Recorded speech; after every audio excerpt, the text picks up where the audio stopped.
Hello friends, நம்ம வந்து இப்போது 7th செம்மில் வந்து இண்டஸ்ட்ரியல் ஃபார்மசி 2ல் செகண்ட் யூனிட்டில் ஓகேவா, இந்த டெக்னாலஜி டெவலப்மெண்ட் அண்ட் ட்ரான்ஸ்ஃபரில் வந்து WHO கைட்லைன்ஸும் முதல்ல இதோட இன்ட்ரடக்ஷன் அபவுட் WHO கைட்லைன்ஸு என்னென்ன டெர்மினாலஜிஸ்லாம் இருக்குது அப்படின்னு சொல்லிட்டு இந்த வீடியோவில் பார்க்கலாம். நெக்ஸ்ட் வீடியோவில் அதோட ப்ரோட்டோக்காலு இது எல்லாமே வந்து லைன் பை லைனாக வந்து போடுறேன். ஓகேவா, இப்போதைக்கு வந்து இன்ட்ரடக்ஷனும் WHO கைட்லைன்ஸ் வந்து இதில் பார்க்கலாம். ஃபஸ்ட்டு வந்து யூனிட் 2ல் அதோட இன்ட்ரடக்ஷன் பார்த்தோம்னா, முதல்ல டெக்னாலஜிஸ் டெவலப்மெண்ட் அண்ட் ட்ரான்ஸ்ஃபர் பேர்லேயே இருக்கு இல்லையா, அதோட இன்ட்ரடக்ஷனு.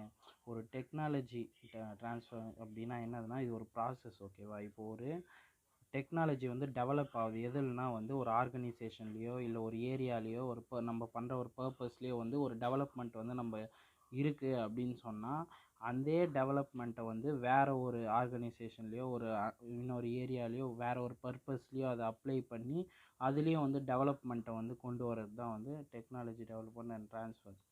அப்புறம் அதோட டெஃபினிஷன் வந்து பார்த்தோம்னா, technology transfer is a process by which any company and sending unit, அதாவது ஒரு கம்பெனியோ இல்லை சென்டிங் யூனிட்னா யாரை சொல்லணும்னா R&D ரிசர்ச் ப்ரோக்ராம். அதாவது வந்து இப்போ ட்ரக்கை வந்து ரிசர்ச் பண்ணுவாங்க இல்லையா, ஸ்டார்டிங்கில் இந்த ட்ரக்கு வந்து இப்போ தான் கிளினிக்கல் ட்ரையலுக்கு அந்த ஸ்டேஜில் இருக்கிற அப்போ வந்து அவங்க தான் வந்து சென்டிங் யூனிட். அந்த முடிச்சுட்டு அதை வந்து கம்பெனிக்கோ எதுக்கோ வந்து இந்த ட்ரக்கை வந்து நாங்கள் கண்டுபிடிச்சிருக்கோம், இது உங்கள் கம்பெனியில் வந்து இது பண்ணுறீங்களான்னு சொல்லிட்டு அவங்களுக்கு அனுப்புவாங்க. அதனால தான் இவங்களுக்கு சென்டிங் யூனிட்னு பேர். ஓகேவா, இப்போது இதில் இந்த கம்பெனி வந்து அவங்களோட இன்ஃபர்மேஷன்ஸை வந்து ஷேர் பண்ணுறாங்க. எதுக்காகனா, எதுக்காகனா ஒரு ட்ரக்கை டிஸ்கவரி பண்ணுறதுக்கோ இல்லைனா ஒரு ப்ராடக்டை ட்ரக் டிஸ்கவரினா இந்த ட்ரக்கை வந்து தயாரிக்கிறதுக்கோ ஒரு அந்த ப்ராடக்ட் டெவலப்மெண்ட் பண்ணுறதுக்கோ இல்லை கிளினிக்கல் ட்ரையல் பண்ணுங்கள், நீங்கள் அதை நாங்கள் வந்து இதெல்லாம் பண்ணிட்டோம், நீங்கள் வந்து கிளினிக்கல் ட்ரையல்னால் இது ஹியூமன் மேலே அந்த ட்ரக்கை வச்சு டெஸ்ட் பண்ணுறது தான் கிளினிக்கல் ட்ரையல். நான் கிளினிக்கல் ட்ரையல்னால் அனிமல் மேலே பண்ணுறது தெரியும் இல்லையா. இப்போ கிளினிக்கல் ட்ரையலில் பண்ணுறது இது மாதிரியான ரிகார்டிங் இதுக்காக வந்து இன்ஃபர்மேஷன்ஸை வந்து ஷேர் பண்ணுறதும் ஒரு டெஃபினிஷன். ஓகேவா, இதுதான் வந்து டெக்னாலஜி டெவலப்மெண்ட் ட்ரான்ஸ்ஃபரு. இப்போ வந்து நம்ம WHOவும் அதோட WHO கைட்லைன்ஸு அதோட டெர்மினாலஜிஸ் வந்து இப்போ வந்து பார்க்கலாம். WHO கைட்லைன்ஸ் வந்து பார்த்தோம்னா வந்து இது வந்து ஒரு நம்மளோட பப்ளிக் ஹெல்த்தை வந்து பேஸ் பண்ணி அவங்க வந்து அதாவது பப்ளிக் வந்து சுத்தமானதை தான் சாப்பிட்ணும், சுத்தமானதை தான் வந்து எடுத்துக்கணும் அப்படின்றதுக்காக ஒரு அமைப்பு மாதிரி ஆரம்பிக்கப்பட்டது தான் WHO. அது தெரியும் இல்லையா, வேர்ல்டு ஹெல்த் ஆர்கனைசேஷன். இவங்க அப்ரூவல் வாங்கினா தான் வந்து எந்த ஒரு ப்ராடக்ட்டுமே வந்து வேர்ல்டு ஃபுல்லாக வந்து சேல் ஆகணும். அப்படி அவங்க பர்மிஷன் இல்லாமல் சேல் பண்ணால் அது வந்து இல்லீகல் ப்ராடக்ட்னு சொல்லிட்டு இருக்குது. ஓகேவா, இதுதான் வந்து ஃபர்ஸ்ட் பாயிண்டில் சொல்கிறாங்க. இது வந்து ஒரு ஸ்பெஷலைஸ்டு ஏஜென்சி யுனைடெட் நேஷன் அமெரிக்காவில் இருக்குது இந்த இது. ஓகேவா, இது வந்து எதுக்காகனா வந்து பப்ளிக் ஹெல்த்தை இஷ்யூஸ் அவங்கக்கிட்ட இருக்கிற இஷ்யூஸுக்காக வந்து அவங்கள இஷ்யூஸ் எல்லாம் வந்து பார்த்ததுக்கப்புறமா ஒரு ஆரம்பிக்கப்பட்ட ஒரு அமைப்பு ஆர்கனைசேஷன். அடுத்தது வந்து இதோட ஹெட் குவார்ட்டர்ஸ் எங்கே இருக்குன்னா, ஃபஸ்ட்டு வந்து April 7, 1948 இதை வந்து எக்ஸ்டாப்ளிஷ்மெண்ட் பண்ணாங்க. அப்புறம் இதோட ஹெட் குவார்ட்டர்ஸ் வந்து சுவிட்சர்லாண்டில் வந்து ஜெனீவா அப்படின்ற இடத்துல வந்து இது ஹெட் குவார்ட்டர்ஸ் வந்து இருக்குது. ஓகேவா, இப்போது இதை வந்து யார் இந்த WHO மெம்பர்ஸ்லாம் வந்து யுனைடெட் நேஷனல் டெவலப்மெண்ட் குரூப்பில் இருக்காங்க. ஓகேவா, இதுதான் வந்து அப்படி சொல்கிறாங்க. இது வந்து டிராஃப்ட் டெக்ஸ்ட்னால் வந்து என்னதுன்னா ஒரு வரைவு மாதிரி எழுதுகிறாங்க. அதாவது இப்படி தான் இதில் இருக்கணும், என்னென்னலாம் இதில் ஃபாலோ பண்ணுறாங்க, அது மாதிரியான இதுவெல்லாம் வந்து WHO வந்து எழுதுகிறாங்க. அது யார் எழுதுதுன்னு பார்த்தோம்னா 2 பேர் எழுதுகிறாங்க. ஒருத்தர் வந்து இங்கிலாண்டை சேர்ந்தவர், யுனைடெட் கிங்டம்னா இங்கிலாண்டு, மிஸ்டர் ஜான் ஸ்டார்ட் அப்படின்றவர். அப்புறம் வந்து மோனிகா ஜிவிகார்ட் அப்படின்றவங்க வந்து சவுத் ஆஃப்ரிக்கா. அவங்க 2 பேர் சேர்ந்து வந்து இதை வந்து டாக்குமெண்ட் வந்து எழுதுகிறாங்க. ஓகேவா, இது வந்து WHO கூட ஸ்டார்டிங் இன்ட்ரடக்ஷன் கைட்லைன்ஸில். நம்ம WHO கைட்லைன்ஸ் வந்து போன செம்லேயே பார்த்துருப்போம். இந்த செம்மில் என்ன கேட்டிருக்காங்கன்னு பார்த்தீங்கன்னா, WHOவோட டெர்மினாலஜிஸ் தான் வந்து இங்கே கொஷினாக கேட்டிருக்காங்க நமக்கு. ஓகேவா. இது வரையும் எழுதிட்டு இந்த பாயிண்டில் வந்து என்ன சொல்கிறாங்கன்னா, இந்த டாக்குமெண்ட்லாம் வந்து அப்போ பண்ணாங்க இல்லையா, அதனால் வந்து 2009 வந்து 7/2/31 வந்து இதை வந்து ரிவிஷனுக்காக வந்து எடுக்கிறாங்க. அதாவது வந்து எதனா சேஞ்ச் பண்ணணுமா, medical quality assurance, quality control, லெபோரட்டரிஸ் இது மாதிரிலாம் வந்து சேஞ்சஸ் வந்து கொண்டு வராங்க அதுக்காக வந்து இந்த டேட்டில் வந்து இதை வந்து ரிவிஷன் பண்ணுறாங்க. இதுதான் வந்து இந்த 3rd பாயிண்ட். இந்த 4th பாயிண்டில் சொல்லியிருப்பாங்க. அவ்வளோதான். இந்த பாயிண்ட் வந்து தேவையில்லை. ஓகேவா, ஒமிட் பண்ணி இந்த 4 பாயிண்ட் வந்து எழுதிடுங்க எக்ஸாமுக்கு. இப்போ டெர்மினாலஜிஸ் வந்து பார்த்தோம்னா மொத்தம் 20 இருக்குது மொத்தம். ஓகேவா, இந்த 20 டெர்மினாலஜிஸில் வந்து நான் சொல்கிற மாதிரி படிச்சிங்கன்னா உங்களுக்கு ஈஸியாக இருக்கும். ஐயோன்னா 20 இருக்குன்னு யோசிக்க தேவையில்ல. முதல்ல வந்து அக்செப்டன்ஸ் கிரிட்டீரியா ஒன்றும் இல்லை. இப்போ ஒரு டெஸ்ட்டு வந்து நம்ம ஒரு டெஸ்ட்டு வந்து பண்ணிவிட்டு அதை ரிசல்ட்டை வந்து நம்ம எடுத்துகிட்டு காட்டுறோன்னா வச்சுங்களேன், ஒரு டெஸ்ட்டு ரிசல்ட்டை வந்து காட்டுறோம். இப்போது நம்மளே ஒரு ப்ரொஃபஸராக இருக்கோம், நம்மக்கிட்ட ஒரு ஸ்டூடெண்ட் வந்து டெஸ்ட்டு ரிசல்ட்டை வந்து காட்டுறாங்கன்னா நம்ம முதல்ல என்னென்ன பண்ணுவோம், இவன் கரெக்டாக ப்ரொசீஜரை யூஸ் பண்ணி தான் வந்து பண்ணியிருக்கானா, அப்புறம் இந்த வந்திருக்க ரிசல்ட் வந்து கரெக்டாக, இது மாதிரியான நிறைய டெஸ்டஸில் ஒரு மெஷரபிள் டேர்ம், அதாவது நிறைய இதுவெல்லாம் செக் பண்ணுவோம் இல்லையா, அந்த மாதிரியான மெஷரபிள் டேர்ம்ஸ் எல்லாம் வந்து இது வந்து செக் பண்ணுவாங்க. ஓகேவா, என்னென்ன வந்து இதெல்லாம் டெஸ்ட் ரிசல்ட் வந்து கரெக்டாக பண்ணியிருக்காங்களான்னு இது மாதிரி வந்து செக் பண்ணுறது வந்து ஒரு ஏற்றுக்கக்கூடிய ஒரு விஷயந்தான் அப்படின்னு சொல்லிட்டு இந்த பாயிண்டில் வந்து சொல்கிறாங்க. அதுதான் வந்து அக்செப்டன்ஸ் கிரிட்டீரியா. கிரிட்டீரியானா வந்து நம்ம பண்ணக்கூடியதை வந்து ஏற்றுக்கிறது. ஓகேவா, அதுதான் வந்து ஃபர்ஸ்ட் பாயிண்ட் சொல்கிறாங்க. Measurable terms under the which test result will be considered acceptable அப்படின்னு சொல்லிட்டு சொல்கிறாங்க. ஓகேவா, இந்த மார்க்கெட்டிங்ன்றது வந்து தேவையில்லை. ஓகேவா, இப்போ அக்செப்டன்ஸ் கிரிட்டீரியா கற்று சேஞ்ச் கண்ட்ரோல் வந்து ஈஸி தான். ஓகேவா, இப்போ இதில் என்ன சொல்கிறாங்கன்னா நல்லா கவனிங்க, எல்லாம் புரியாது அப்புறம். ஓகேவா, a formal system by which qualified representatives, அதாவது சரியான முறையில், ஓகேவா, நல்லா ஞாபகம், ஒரு சரியான முறையில் நல்ல குவாலிஃபைடான ரெப்ரசன்டேட்டிவ்ஸ் மூலயமா, அதாவது நல்ல திறமையாக இருக்கிற ஆளுங்க மூலயமா நல்லா அப்ரூவல் பண்ணப்பட்ட ஒரு ப்ராடக்ட்டு. ஓகேவா, appropriate discipline and reviewed propose, அவங்களால வந்து முன்மொழியப்பட்ட ப்ரப்போசல் என்னது, இப்போ வந்து ஒரு இது மாதிரி எப்படி சொல்கிறது, ஸ்பான்சர் மாதிரி ப்ரப்போஸ் பண்ணேன், நான் வந்து இந்த ப்ராடக்ட்டுக்கு நான் கேரண்டி நல்லா இருக்கும், இதை யூஸ் பண்ணுங்கள் அப்படின்னு சொல்லிட்டு சொல்கிறாங்க இல்லையா, அதுதான் வந்து ப்ரப்போஸ். அது மாதிரி வந்து சொல்கிறாங்க. அதுதான் சரியான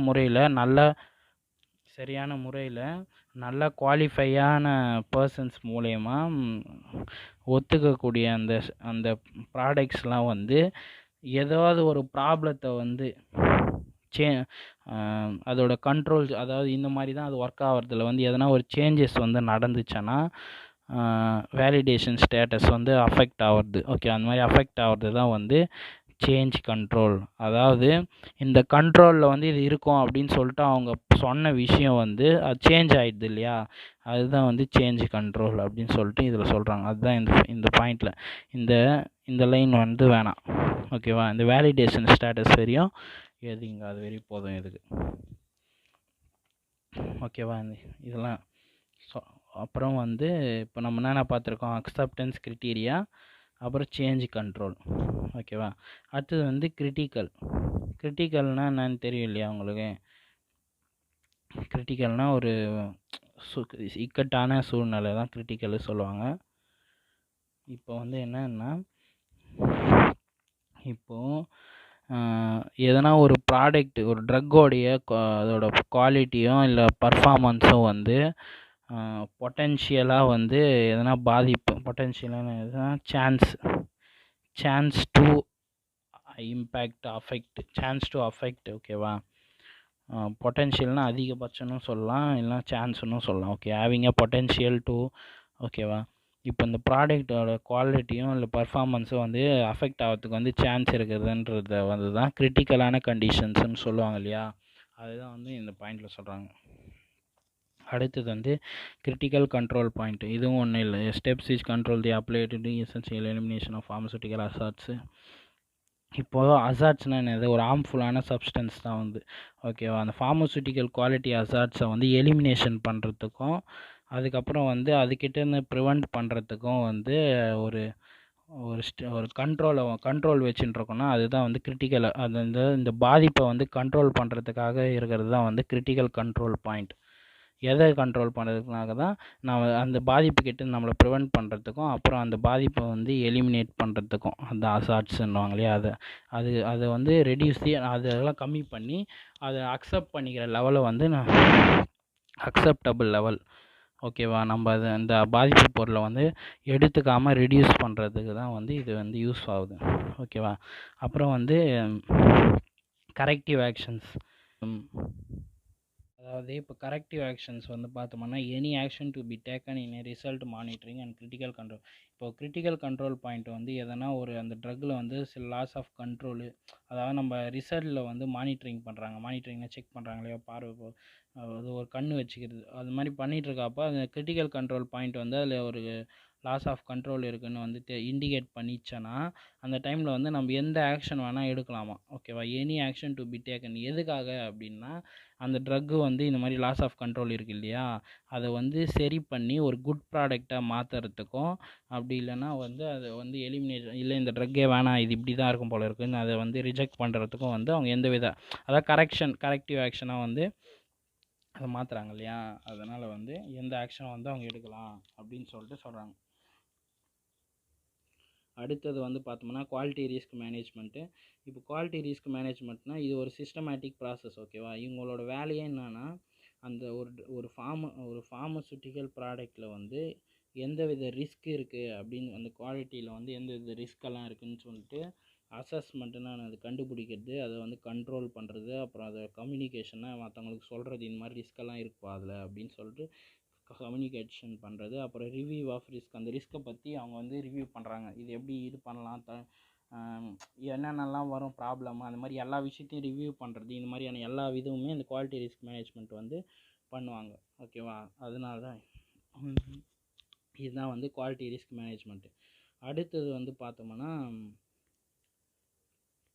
inter company inter site transfer அப்படின்னு சொல்லிட்டு 3 இருக்கும். ஈஸி தான். அதாவது இன்டர் கம்பெனினா சைட்டு, அதாவது டெக்னாலஜியை வந்து ட்ரான்ஸ்ஃபர் பண்ணுறாங்க. எதுக்குன்னா டிஃப்ரெண்ட் கம்பெனிஸ்னால் வந்து எப்படின்னா வந்து வேறு கம்பெனிக்கு வந்து அது வந்து டிஃப்ரெண்ட்டு அந்த டெக்னாலஜி வந்து சென்ட் பண்ணுறது. இன்ட்ரா கம்பெனினா side of same group of company, அதாவது வந்து இப்போ ஒரு கம்பெனி பார்த்திங்கன்னா பிரான்ச்சஸ்லாம் இருக்குது இல்லையா. இப்போ சென்னையில் அவங்க ஒரு கம்பெனி வச்சுட்டுருக்காங்கன்னா மதுரையிலையும் அவங்க ஒரு பிரான்ச் வந்து வச்சுட்ருப்பாங்க, அந்த சவுத் சைட்லேயும், சரியா. அந்த மாதிரி இருக்கப்போ இப்போ அவங்க குரூப் ஆஃப் கம்பெனிலே தான் வரும் இல்லையா. அந்த மாதிரியான கம்பெனிக்கே வந்து அவங்க கம்பெனிக்கே வந்து வேறு ஒரு இடத்துல இருக்குது சைட் ஆஃப் அனுப்புறது தான் வந்து இன்ட்ரா கம்பெனி ட்ரான்ஸ்ஃபர்.